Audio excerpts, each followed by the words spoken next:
Hello सर्वांना, श्री स्वामी समर्थ। तर बघू शकता मैत्रिणींनो, आज आम्ही आलेलो आहेत बाहेर। तर बाहेर म्हणजे कुठं तुमच्या लक्षात आलेच असेल, तर आम्ही आज आलेलो आहोत यात्रेमध्ये।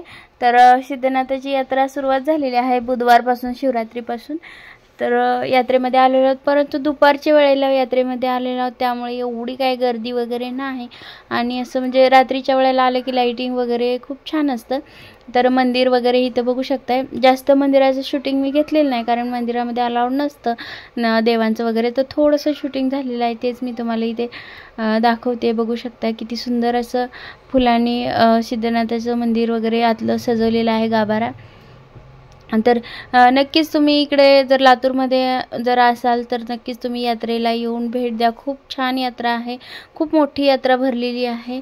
आणि यात्रा म्हटलं की बऱ्यापैकी सगळ्यांनाच आवडतं फिरायला, कुणाला आवडत नाही असं नाही। आणि बऱ्यापैकी साहित्य पण स्वस्त असतं, जास्त काय असं एवढं महाग नसतं, एरवी असतं तेवढं। तर बघू शकता खूप सुंदर असं मंदिर, आणि मंदिरातलं देवसुद्धा आहे, हे बघू शकता। बाहेरच्या मंदिराच्या बाहेर जे असतात ते तो देव आहे हा। त्याच्यानंतर इथून बाहेर पडलो आम्ही, बाहेरच्या पाठीमागच्या गेटने। आणि हे बघा इकडे सगळं साहित्य आलेलं आहे पूजेचं वगैरे। हे रांगोळीचे साचे, तर रांगोळीचे साचे तर इतके खूप आणि जास्त आहेत, वेगवेगळ्या डिझाईनमध्ये आहे। तर इथे बघू शकता, मी दाखवते। तर श्री महालक्ष्मीचा आहे, स्वामी समर्थांचा आहे, शुभलाभचा आहे। आणि हे बघा, हे हळदीचं लेपन केल्याच्या नंतर ना हे लॉंगवाले असे आयताकृती छान वाटतात। आणि हे जे आहेत तर ते दिवाळीसाठी वगैरे अशी गोल रांगोळी काढतो त्यावेळेला हे अशी गोल साचे छान दिसतात। तर कमी किमतीमध्ये, एकदम थोडंसं जास्त घेतल्यावर सुद्धा कमीमध्ये देतील ते। त्याच्यानंतर बाकीचं पूजेचं साहित्यसुद्धा खूप सारं आहे इकडं, भस्म वगैरे। त्याच्यानंतर इथे पितळेचे देव आणि आरत्या मूर्त्या, वेगवेगळ्या प्रकारच्या मूर्त्या होत्या। महादेवाची, सिद्धनाथाची, वीरभद्राची, महालक्ष्मी, स्वामी समर्थ। तर इथे मी बघितले फक्त जे आहे ते आपले गजलक्ष्मी असतात, तर ते बघितलं। आणि त्याचं रेटसुद्धा विचारलं, तर 550 वगैरे असं आहेत, 250, 550पासून सुरुवात आहेत। तर इथे छोटे छोटे गजलक्ष्मी मग बघितलेले आहेत। तर म्हटलं अगोदर इथे चौकशी करावा, आणि लातूरमध्ये एक मोठं होलसेल पण दुकान आहे, तिकडे पण चौकशी करावी। आणि कसं दोन्हीकडे चौकशी करून आपण घेऊ शकतो जिथं व्यवस्थित वाटेल तिथून। तर खूप छान आहे तिथं पण, नक्षी वगैरे छान होती, पण म्हटलं अगोदर चौकशी केल्याशिवाय काही घ्यायला नको। तर सुरुवात आहे यात्रेची, त्यामुळे काही घेतलेलं नाही। बघू शेवटी 20 दिवस यात्रा राहणार आहे यावर्षी। तर शेवटी बघू म्हटलं। त्याच्यानंतर बाकीचं पुढं जाऊन आणखी बघितलं, तर खूप मोठे मोठे असे गजलक्ष्मी वगैरे होते। तर हे बघू शकता। नक्कीच तुम्ही जर आसपास असाल लातूरच्या तर नक्कीच येऊन भेट द्या यात्रेमध्ये। तर आणि लहान मुलांना वगैरे खेळायला खूप आवडतं।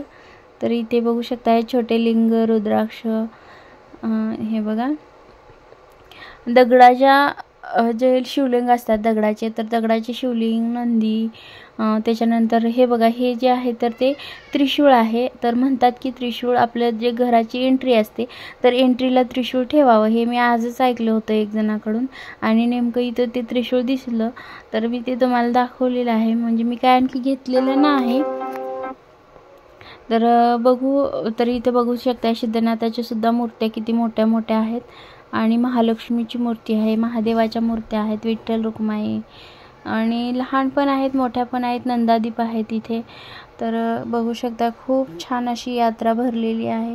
त्याच्यानंतर मोठे मोठे असे पाळणे आलेले आहेत। पुढं गेलो आणि खाण्याच्या पण बऱ्याचशा वस्तू आलेल्या आहेत। आणि त्याच्यानंतर बघू शकता इथं दुपारच्या वेळेला उन्हाचं फिरायला नको वाटतं, परंतु दुपारीच गेलेलो।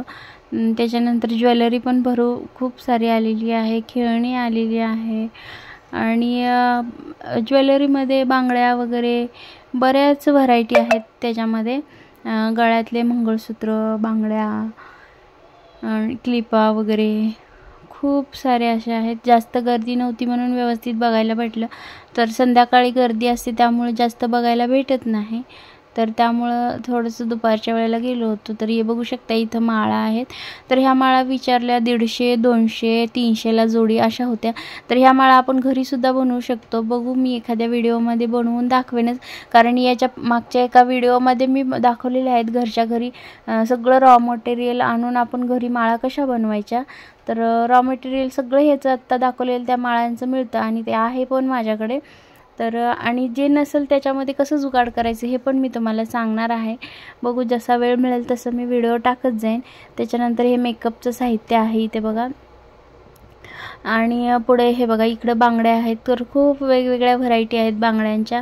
तर आता सध्या लग्नसराई आहे, मंगळसूत्र, बांगड्या, तर इथे तुम्ही खरेदी करू शकता कमी किमतीमध्ये आणि व्हरायटी खूप साऱ्या बघायला भेटतील. यात्रा म्हटलं की थोडंफार कमी जास्त बार्गेनिंग आपण करू शकतो. तर हे बघा खूप छान छान आहेत इकडे बांगड्या. ह्या ज्या आहेत तर त्या मेटलच्या बांगड्या म्हणतात. त्या लवकर त्या फुटतच नाहीत मुळात. तर बेल्ट वगैरे. चला तर मग व्हिडिओला मी आता इथेच एंड करणार आहे, कारण खूप उशीर झालेला आहे, जास्त फिरलो पण नाही उन्हामुळे. बघू आणखी कधी तर गेलं तर मी शेअर करीनच तुमच्यासोबत. हा व्हिडिओ पाहिल्याबद्दल खूप खूप मनापासून धन्यवाद.